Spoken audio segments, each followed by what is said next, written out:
দেখো, হ্যালো।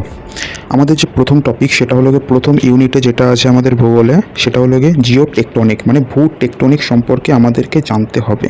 ভূ টেকটনিকটা কী? ভূ টেকটনিক বা জিও টেকটনিক এটা আমরা কেন পড়ব? এটা আমরা পড়লে কি কি বিষয়ে জানতে পারবো সেটা আমরা এখানে দেখব পরপর স্টেপ বাই স্টেপ। এটা হলো গিয়ে আমাদের ইউনিট নম্বর 1, প্রথম ইউনিট, ঠিক আছে? দেখো, জিও টেকটনিক এটা হলো গিয়ে স্টাডি করবে, কিসের স্টাডি করবে? আর্থ ক্রাস্ট। আর্থ ক্রাস্ট বলতে পৃথিবীর বিভিন্ন যেন গভীরে এখানে কোর আছে, তারপরে বিভিন্ন লেয়ার আছে।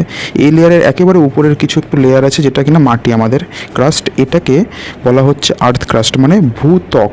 এই ভূত্বকটা কী করে গঠিত হয় সেই সম্পর্কে জানতে পারবো, এবং এই ভূত্বকগুলোর চলন, এর চলন এবং লিথোস্ফিয়ারের বৃহৎ আকারের বিকৃতি নিয়ে এই চ্যাপ্টারে আলোচনা আছে। এইবার তোমাদের মনে প্রশ্ন যে আচ্ছা, লিথোস্ফিয়ারের আবার এন্ট্রি আসলো, লিথোস্ফিয়ার আবার কী? অবশ্যই এখানে জানবো। এবার দেখো, এই যে প্রক্রিয়া মানে প্রসেসে যে পরীক্ষা করে দেখা যায় যে কিভাবে পৃথিবীর ভিতরে, পৃথিবীর তো কোরে অভ্যন্তরীণ তাপ আছে, ডেফিনেটলি তাপ আছে বলে তো ভলকানিক ইরেপশনটা হচ্ছে, লাভা বেরিয়ে আসছে, লাভা তো মাটির নিচে আছে না।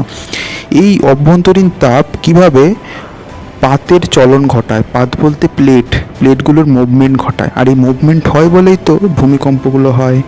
এই কী করে এই অভ্যন্তরীণ তাপটা পাতের চলন ঘটায়, প্লেটের মুভমেন্ট ঘটায়, ঠিক আছে? এটা আমরা এখানে দেখব। আর যেটা বললাম, এই মুভমেন্টগুলো হয় বলেই তো পর্বত সৃষ্টি হয়, ভূমিকম্প হয় এবং আগ্নেয়গিরি থেকে অগ্ন্যুৎপাত নির্গমন ঘটে। বোঝা গেল? এবার পড়তে পড়তে আমরা চলে আসি লিথোস্ফিয়ার সম্পর্কে জানবো আর অ্যাস্থেনোস্ফিয়ার সম্পর্কে জানবো। ওই যে লিথোস্ফিয়ার বললাম, লিথোস্ফিয়ারটাকে এবার আমরা দেখে নেব। লিথোস্ফিয়ারের বাংলা হলো গিয়ে শিলামণ্ডল। শুনেছ নাম, পড়েছ ছোটোবেলায়।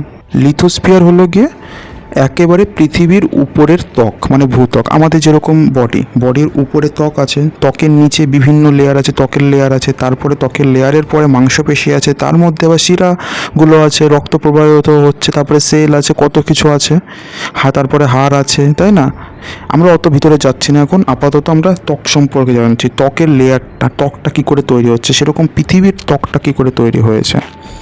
এ দেখো, লিথোস্ফিয়ার হলো পৃথিবীর ভঙ্গুর, ঠিক আছে? পৃথিবীর কোনো কোনো জায়গার মাটির উপরে যে লেয়ার সেটা কি ভেঙে যায়, ভঙ্গুর প্রকৃতির হয়, কোনো কোনোটা বিশাল কঠিন হয়, ঠিক আছে, যা ভূত্বক। তাহলে লিথোস্ফিয়ার হলো পৃথিবীর ভঙ্গুর ও কঠিন বহিঃস্তর, বাইরের স্তর। এটুকু ক্লিয়ার? এইবার এর যে থিকনেস কতটা পুরো 10 থেকে 200 কিলোমিটার পর্যন্ত এর থিকনেস আছে, মানে ডেপথ আছে, পুরুত্বটা আছে। বোঝা গেল? কম না, 10 থেকে 200 কিলোমিটার প্রচুর, ঠিক আছে? মানে ভাবো পৃথিবীটা কত বড়। পৃথিবীর সাপেক্ষে এই যে লিথোস্ফিয়ারের যে লেয়ার, সেই লেয়ার কিছুই না, একদম খুব কমই। আর আমাদের সাপেক্ষে তো 10 থেকে 200 কিলোমিটার প্রচুর। তারপরে বলছে এর প্রকৃতি কীরকম হয়, আকৃতি? ডেফিনেটলি কি একটি লেয়ারে হয় না, এটা কচো কচো পার্টে বিভক্ত, এরকম ছোটো ছোটো পার্টে হয়, তাই তো? সেই জন্য বলছে যে এটি কতগুলো বড় আর ছোট খণ্ডে বিভক্ত, যেগুলোকে আমরা টেকটনিক প্লেট বলে থাকি। টেকটনিক প্লেট এরকম ছোটো ছোটো পার্টে এরকম এরকম করে বিভক্ত আছে পরপর, ঠিক আছে? এইবার লিথোস্ফিয়ার পড়তে পড়তে আমরা চলে আসবো অ্যাস্থেনোস্ফিয়ারে। এবার অ্যাস্থেনোস্ফিয়ার কোনটা? অ্যাস্থেনোস্ফিয়ার হলো লিথোস্ফিয়ারের ঠিক নিচের স্তর হলো গিয়ে অ্যাস্থেনোস্ফিয়ার। আর এই অ্যাস্থেনোস্ফিয়ার, ঠিক আছে, হলো আপার ম্যান্টেলের একটি অর্ধ তরল এবং নমনীয় স্তর। মানে এই স্তরটা বেশি তরল না, একেবারে তরল না, আবার বেশি কঠিনও না, অর্ধ তরল অবস্থায় নমনীয়, মানে যেরকম সফট হয় না, স্পঞ্জ জাতীয়, যেরকম ধরো জলের মাটির নিচে একটু জল হলো, আমরা উপরে এপারে লাফাই এরকম মাঝে মধ্যে, বা স্পঞ্জ জাতীয় যেরকম সেরকম, বেশি কঠিনও না আবার বেশি তরলও না, এরকম। বোঝা গেল? আচ্ছা, আমি আবার এখানে ভ্রমণ করাবো, ম্যাপের ছবির ভ্রমণ করাবো, অসুবিধা নেই। তার আগে আমার একটু দেখে নিই, ভ্রমণ করে নিই কথাবার্তার। দেখো, এটা হলো গিয়ে ম্যাগমা সোর্স, ম্যাগমার উৎস। এই যে অ্যাস্থেনোস্ফিয়ার হলো গিয়ে ম্যাগমার উৎস। এটি হলো গিয়ে ম্যাগমার প্রধান উৎস, যা আগ্নেয়গিরির অগ্ন্যুৎপাতের সময় ভূপৃষ্ঠে ফুরুত করে বেরিয়ে আসে, এরকম এরকম করে পড়ে, ঠিক আছে? ম্যাগমাটা তাহলে কোন স্তরে থাকে? অ্যাস্থেনোস্ফিয়ারে থাকে, যেটা অর্ধতরল অবস্থায়। দেখো, এটা ইম্পর্টেন্ট আছে যে কাজ কি, মানে এই যে লিথোস্ফিয়ার বললাম, লিথোস্ফিয়ার হলো গিয়ে লিথোস্ফিয়ারের পাতগুলো প্লাস্টিকের মতো নমনীয় স্তরের ওপর ভাসমান অবস্থায় থাকে, ভেসে থাকে। মানে যেরকম ধরো একটা পুকুরের উপরে শোলা বেশি ভাসিয়ে দিলাম, তারপর বলছে শোলাটা হলো গিয়ে লিথোস্ফিয়ার। আর ওই যে পুকুর ও শোলার নিচে যে জল আছে, যে জলের উপর ভেসে আছে, সেই জলটা মনে করো অ্যাস্থেনোস্ফিয়ার। আর ওই জলটাই মনে করো ম্যাগমা। আর ওই শোলাটা ধরো ফুটো হয়ে গেলো, মানে মাঝখান থেকে ফেটে গেল, তাহলে কি জলটা উপরে বেরিয়ে আসবে। এরকম চাপ পড়লে জলটা এরকম করে উপরে বেরিয়ে আসবে। নিচে জল আছে, জল হলো গিয়ে ওটা ম্যাগমা। এই জন্য বলছে লিথোস্ফিয়ার প্লেটস এটা ফ্লোট করে, ভেসে থাকে and move over this plastic like লেয়ারের মতন ভেসে ভেসে থাকে আর কি। ভ্রমণ করো, দেখো ছবিটা দেখলে ক্লিয়ার হয়ে যাবে। এই যে পাহাড়গুলো আছে উপরে, এই যে জল আছে, আর এইখানেও দেখো মাটির আছে, মাটির লেয়ার, বুঝতে পারলে তো? এই যে মাটির লেয়ার আছে এরকম, হয় কি না? এটাকেই বলছে ক্রাস্ট, এটাকেই ক্রাস্ট বলছে বা ভূত্বক বলছে, এটাকেই মাটি বলছে। এই মাটির লেয়ারের এটা হলো গিয়ে পিওর মাটি, এর নিচে একটু লেয়ার আছে যেখানে মাটির পরিমাণ কম, মাটি আছে। এর নিচে আছে অ্যাস্থেনোস্ফিয়ার, ঠিক আছে? অ্যাস্থেনোস্ফিয়ার মানে এখানে ম্যাগমা থাকে, লাভা থাকে, এই যে অ্যাস্থেনোস্ফিয়ার, ঠিক আছে? এর নিচে হলো অ্যাস্থেনোস্ফিয়ার, এখানে। বোঝা গেল? বলতে পারো আমাদের যে পৃথিবীর এই যে এইটুকু আছে, এইটুকু হলো বলতে পারো প্রায় মোটামুটি উপরেরটা হলো সলিড বেশি, তারপরেরটা একটু এর থেকে একটু সলিড আছে। কিন্তু এর নিচে চলে গেলে, অ্যাস্থেনোস্ফিয়ারে চলে গেলে, সেখান থেকে কি আছে? তরল আছে, একটু তরল অবস্থায় আছে, তাই না? হয়ে গেল, ওই ছবিটা মাথায় থাকলো।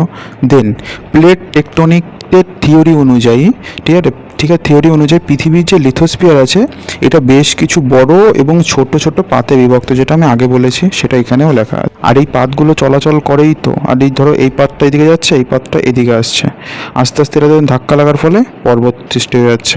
আবার এই দুটো পাত লেগে আছে, তো এই দুটো পাত চলছে এইদিকে, চলছে এইদিকে, তার ফলে কি এখানে গর্ত তৈরি হচ্ছে একটা বড়, এরকম সৃষ্টি হয়। এই পাতগুলো কেন নড়াচড়া করে? পরিচলন স্রোতের কারণের জন্য এই পাতগুলো ক্রমশ নড়াচড়া করতে থাকে, এটা মনে রাখতে হবে। কনভেকশন কারেন্ট, ঠিক আছে? যেমন দেখো, ভারত এবং ইউরেশিয়ার পাত এই দুটো সংঘর্ষ হয়েছিল বলে এই যে আমাদের যে হিমালয় পর্বতমালা বলে থাকি, সেই পর্বতমালাটা সৃষ্টি হয়েছে। খুব ইম্পর্টেন্ট, আমাদের হিমালয় পর্বতমালা কোন দুটো প্লেটের সংঘর্ষে হয়েছে? ভারত এবং ইউরেশিয়া, ইন্ডিয়ান অ্যান্ড ইউরেশিয়ান প্লেটের কোলিশনের ফলে ফর্মেশন হয়েছে এই হিমালয় পর্বতমালা, ঠিক আছে? Very very important. Continental crust মানে ভূত্বক, আর হলো গিয়ে ওশানিক ভূত্বক, এর মধ্যে ডিফারেন্সটা কি সেটা আমরা এখানে দেখব। আচ্ছা, কন্টিনেন্টাল ভূত্বক মানে এই যে ধরো কন্টিনেন্ট হলো, তো তারপরে তো সমুদ্র শুরু হলো, সমুদ্রের নিচেও তো এখানে জল আছে, তাই তো? এই জলের নিচেও তো মাটি আছে। এবার যদি ধরো মাটির লেয়ার এতটুকু আছে, এর নিচের থেকেও অ্যাস্থেনোস্ফিয়ার শুরু, তাহলে এইটার ডেপথ, মাটির ডেপথ বেশি না এটা মাটির ডেপথ বেশি? ডেফিনেটলি এটা মাটির পরিমাণ বেশি আছে, আর এটাতে মাটির পরিমাণ কম আছে। কিন্তু মাটি তো এখানেও আছে, আর কিন্তু এর উপরে কি আছে? জল আছে।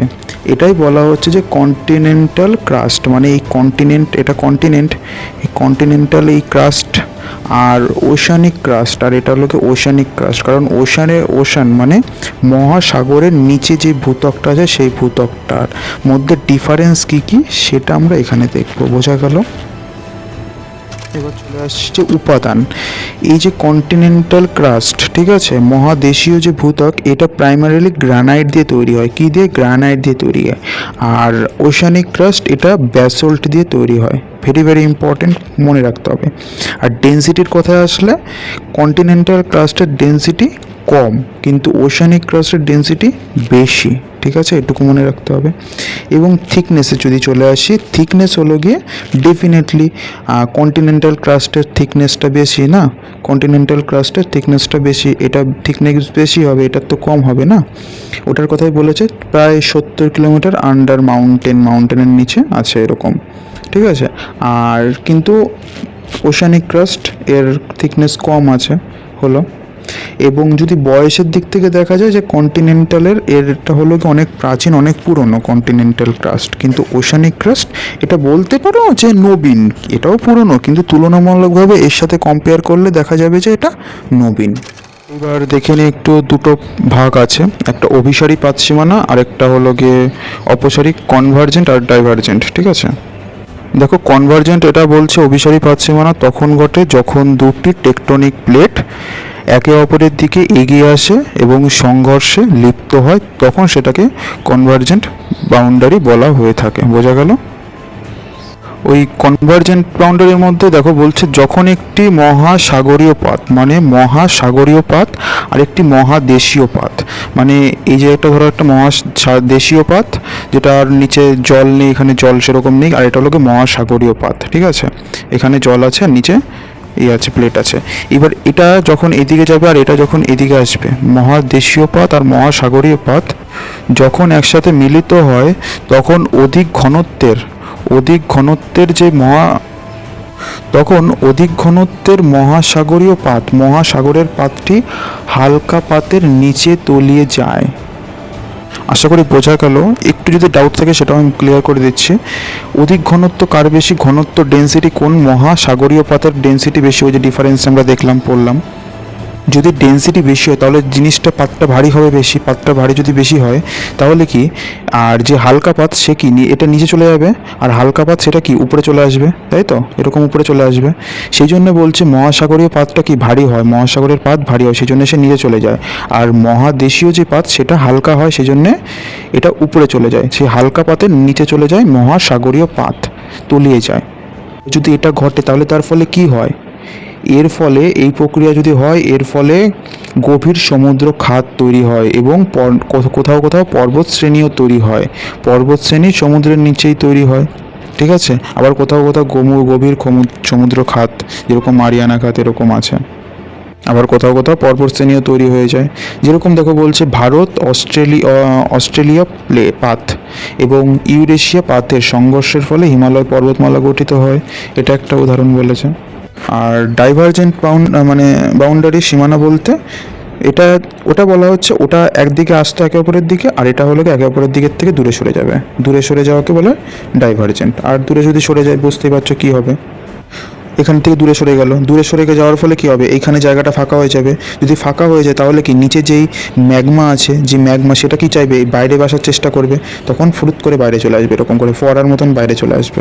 আর যখন বাইরে চলে আসবে, আর এই জিনিসটা জলের নিচেও হয়ে থাকে, এই জিনিসটা হয়ে থাকে, কখনো এটা ভূমির উপরেও হয়ে থাকে, ঠিক আছে।